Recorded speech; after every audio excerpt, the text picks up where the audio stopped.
pour changer de mentalité. Cette décolonisation mentale, c'est la partie la plus difficile. Et c'est pour ça que nous tenons à vous rappeler constamment qu'il faut changer de mentalité, revenir à nos sources et nous battre. Et c'est ça aussi le combat contre l'impérialisme. Toutes les occasions nous sont offertes pour pouvoir comprendre l'impérialisme, ses manifestations. Quand je prends dernièrement les propos d'Emmanuel Macron sur l'Afrique, eh bien, tout Africain conscient devrait donc comprendre très vite tout ce qu'il a pu nous dire et qu'est-ce que ça signifie. Le général Tchiani a dit il n'y a pas longtemps du changement donc de tactique ou de stratégie des forces françaises en Afrique. Et je pense qu'il est venu le confirmer. Il s'agit de dissoudre et de garder un dispositif socle. Et Emmanuel Macron l'a si bien dit qu'on ne peut que le remercier pour cette sincérité. Même si certains ont voulu mettre la poudre aux yeux de leur population, mais la réalité finit par rattraper aussi.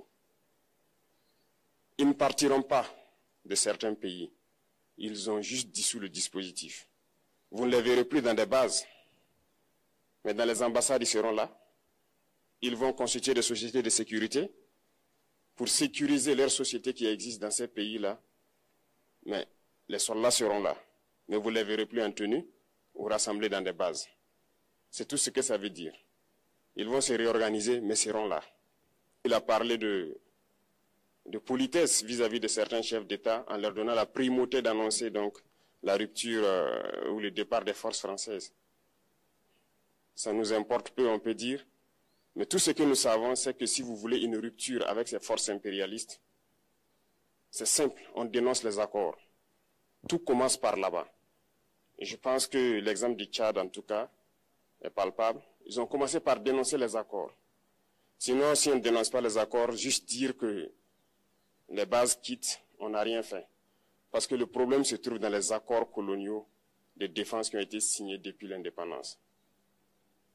Le plus dangereux n'est pas ceux-là que vous voyez dans les bases. Le plus dangereux, ce sont les conseillers militaires. Les conseillers militaires existent dans tous ces pays. Ils ont existé au Burkina aussi jusqu'en fin 2022, jusqu'à ce que nous prenions nos responsabilités. Et qui sont ces conseillers militaires? C'est ceux-là qui sont censés mettre en pratique la politique de la France ici. Ils doivent travailler à rendre nos armées très faibles pour que la France puisse toujours avoir l'argument d'exister ici. Sous Blaise Compaoré, ils avaient réussi. Nos sentinelles prenaient donc la garde avec des bâtons. C'est ça que la France veut de nos armées. Lorsque nous arrivons à cette étape, nous n'avons pas le choix que de vouloir qu'ils viennent s'installer. Mais l'armée burkinabé a réussi à un moment donné à se débarrasser des conseillers militaires. Malheureusement, je pense qu'en 2019, après l'opération au Tapuano, où ces Français ont vu que l'armée burkinabé a encore une capacité de réagir au terrorisme, ils ont appelé le chef d'état-major en France, ils l'ont instruit de reprendre les conseillers militaires dans toute la structure. Eh bien, il n'a pas accepté, mais au retour au pays, les politiques l'ont instruit d'accepter les conseillers militaires. Et c'est là que les conseillers militaires sont revenus dans l'armée burkinabé en 2019. Avec toutes les conséquences qu'on connaît, l'armée était en train de disparaître dans les années 2020-2021. Et d'ailleurs, c'est le moment où beaucoup de militaires ont dû déserter parce qu'il n'y avait plus d'espoir. On était en train de s'effondrer. Voilà un peu comment ils travaillent. À l'état-major général des armées, dans tous les états-majors d'armée, dans les écoles, c'est eux qui sont censés dicter la politique de notre armée. C'est eux qui nous disent combien recruter, quand recruter et qu'est-ce qu'il faut en faire. Ils sont dans les écoles pour nous dire comment il faut les former et ainsi de suite. Tant que ces conseillers militaires sont là, vous n'êtes pas indépendant. Votre armée aura juste l'apparence d'une armée qui sera là en train de faire des parades, du cirque. Mais lorsque viendra la guerre, vous vous rendrez compte que la parade, c'est une chose, mais la guerre, c'est une autre chose. Il faut rompre les accords. C'est la seule façon d'avoir une armée indépendante et se construire, être fort. Mais beaucoup de gens ne le comprennent pas peut-être. Et même avec ces accords, la France choisit dans nos États des élèves officiers pour aller les former. C'est à travers ces mêmes accords. Mais en réalité, ces officiers qui partent se former pour la plupart, pour la France, ils viennent pour servir l'État français dans leur pays. Ils ne viennent pas pour servir nos pays. Ils les forment pour qu'ils viennent servir les intérêts de l'État français. J'en veux pour preuve. Lorsque nous nous sommes révoltés, beaucoup d'officiers au Burkina qui ont été formés en France ont été immédiatement contactés pour leur dire que c'est le moment de se mettre en action parce que vous avez été formés pour ça, pour servir les intérêts de la France. La plupart de ces officiers nous ont rendu compte, nous avons pris acte et nous continuons de suivre. Lorsque un officier formé en France arrive dans son pays et par malheur meurt soit par accident ou bien sur le champ de bataille, en France, il y a une nuit d'hommage aux morts dans l'armée, comme partout ailleurs. À la nuit d'hommage aux morts, on cite le nom de l'officier en question et on dit « mort pour la France ». Il ne le forme pas pour servir son pays, il le forme pour servir leur État. Et dans beaucoup d'États africains, il y en a plein de ces officiers. Combien sont patriotes, Dieu le sait.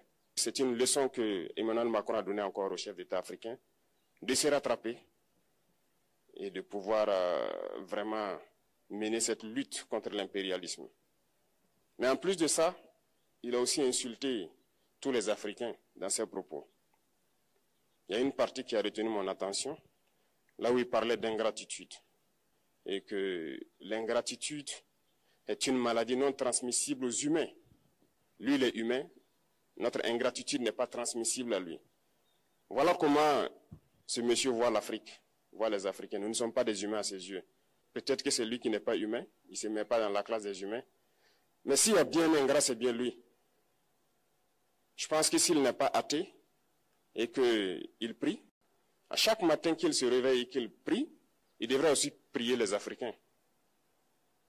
Parce que c'est grâce à nos ancêtres qu'il existe aujourd'hui une France. Il devra nous prier. À ses yeux, nous ne devons pas être des humains, nous sommes plus que des humains. Ce sont des messages très forts qu'il passe. Moi, je pleure le peuple français. Mais quand même, il est bien pour l'Afrique. Il est un mal nécessaire pour nous. Ceux qui veulent se réveiller, se réveillent. Ceux qui ne veulent pas se réveiller, comme on le dit, on ne peut pas réveiller quelqu'un qui ne dort pas. Les Africains doivent se réveiller. Nous devons travailler à être indépendants, à faire au moins ce que nos peuples connaissent le bonheur. Et la lutte contre l'impérialisme, c'est ça. Il faut décoloniser les mentalités, prendre en compte toutes ces données-là, parce que le monde nous donne tellement d'exemples à voir. Pour eux, il n'y a pas de morale. Ils peuvent vous désigner aujourd'hui terroriste, mais demain, vous êtes un héros, par leur simple bouche. Ils décident de ce qu'ils font. Ils parlent de démocratie, mais ils se font eux-mêmes des coups d'État constitutionnels entre eux. Ils parlent des droits de l'homme, mais ils déciment des populations ailleurs. L'Africain doit se réveiller, l'Afrique doit se réveiller. Et le combat contre l'impérialisme est permanent. Et je vous invite à incorporer ce combat, à travailler en sorte que nous soyons réellement indépendants, que nous soyons autosuffisants et que nous puissions nous développer, connaître le bonheur, ce à quoi notre peuple aspire. Merci, je vous souhaite une très bonne journée, une très bonne semaine et une très bonne année. Et que, à la fin de cette année 2025, en faisant la rétrospective, nous devrons nous dire que nous avons apporté un grand plus à notre nation. Merci beaucoup à tous, que Dieu vous bénisse et que Dieu protège notre chère patrie. La patrie ou la mort, nous vaincrons.